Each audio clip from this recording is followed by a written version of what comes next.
Gandang gabi. Ito na po ang resulta sa ating STL Bulacan para sa araw na to, July 5, 2026, sa araw ng Sunday para sa ating third draw result. Maghanda na kayo at ilabas na ang mga STL tickets dahil heto na ang resulta ngayong gabi. At para naman po sa ating STL Bulacan third draw result, ang resulta ngayong gabi ay ang kombinasyong ito.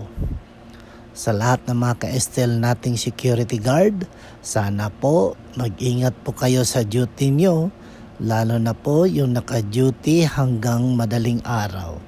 Ingatan nyo po ang iyong sarili, okay? Sana po ligtas kayo sa iyong trabaho, okay? Don't forget to subscribe, Purple Green TV. Paki-like po. Thank you.